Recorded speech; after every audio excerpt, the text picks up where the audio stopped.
Assassin's Creed Shadows is here, and there's quite a lot of controversy surrounding the game, so let's talk about it. So here, yesterday, IGN made this post. The first trailer for Assassin's Creed Shadows is here, the first of the Assassin's Creed games to be set in feudal Japan. But here is the first controversy. This is an article from Forbes. Japanese fans are puzzled that Yasuke is in Assassin's Creed Shadows. Now this is not only Japanese fans, but gamers in general are confused as to this decision. So here we can read, Yasuke was an actual historical figure that lived in Japan during the 16th century and was most likely of African origin.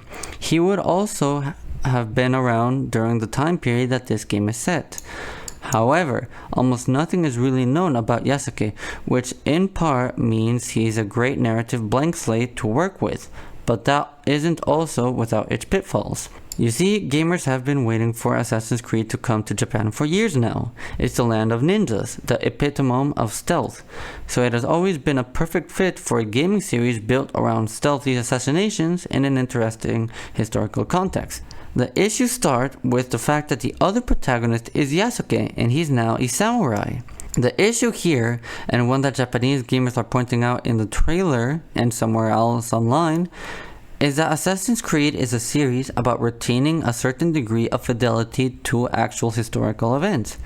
That in other games of the series, people of that locale and period were consistent with history and their varying host cultures. So if you were, for example, in Italy, your protagonist would be Italian. If you were in Britain, your protagonist would be British. And it's been like this for every single Assassin's Creed up until this point, so a lot of people are confused. And this has caused a lot of controversy, saying that it's just representation, a lot of people saying it's cultural appropriation, and all in all, it's a very big controversy and people are not happy with this protagonist. Now that is not all.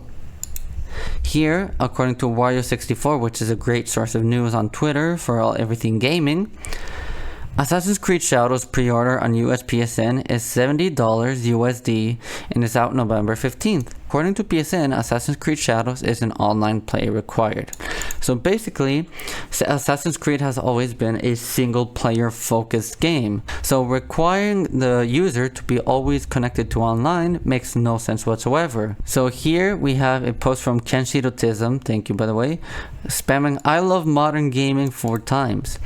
And here he shows in this picture the 4 different tiers for the pre-order benefits.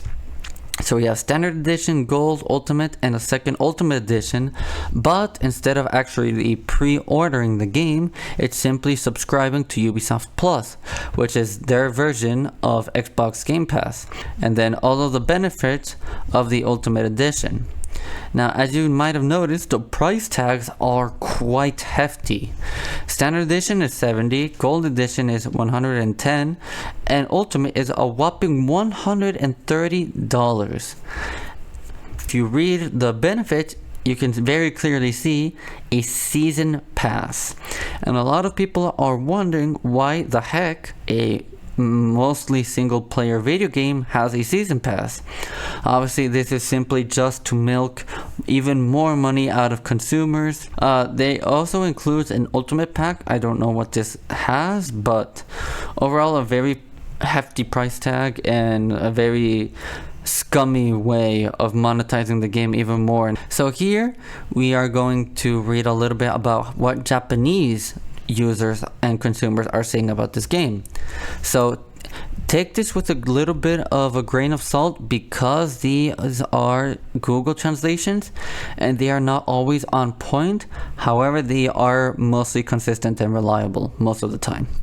So here we have one user saying, a game where black people massacred Japanese people in the Sengoku period is a perfect example of Ubisoft. Is this what happens when political correctness is taken to the extreme? Another user says, the sword is in the wrong position. It's no good to have it open at your side, referring to Yasuke's samurai sword in the trailer. I wanted Yasuke to appear as an ally. Are they mocking Japan? They should have made someone like Saizo Kirigakure an assassin. Sorry if I butcher the pronunciation. If you want to know who this person is, according to Wikipedia, I couldn't find any other quote-unquote proper source, but this is the best that I could find. Kirigakure Saizo was a fictional ninja of the final phase of the Sengoku period of Japan. In the folklore, he is one of the Sanada 10 Braves. Next to Sarutobi Sasuke, he is the most recognized of the 10. As in the case of Sasuke, Saizo might be a fictional creation of the Meiji period popular literature, probably based on Kirigakure Shikaimon. His family name, meaning hide in the fog, is written with 2 kanji. Kiri and is the character for fog, and Gakure is the character for hide. But, however, according to the historian Stephen Turnbull and non-fiction writer Joel Levy, there is a historical record of a failed assassination attempt by a ninja called Kirigakure Saizo. So, make of that what you will. I am not too sure. Again, I don't want to rely on Wikipedia too much. This is the only thing I could find. So let's keep reading here the Japanese comments. It's a bit disappointing. I wanted to play as a Japanese ninja, which is what every gamer wanted to do. It's my favorite game since I started with Syndicate, and I have played everything, so this is sad. I don't think there are any Japanese people supervising the architecture. It's Chinese and filled with lanterns, torii gauge and paper lanterns, so it doesn't feel like this. I think the Shogun stands out after the good examples in the drama. I don't know what this last bit means exactly. It's a butchering maybe from the Google translation, but overall, this is a pretty serious thing to say. If the architecture is mostly Chinese, then that just shows how ignorant Ubisoft is. So if you enjoyed this video, please consider liking and subscribing for more. That way I know that you guys like this and I can continue making more. So as always, I will see you in the next one. Goodbye.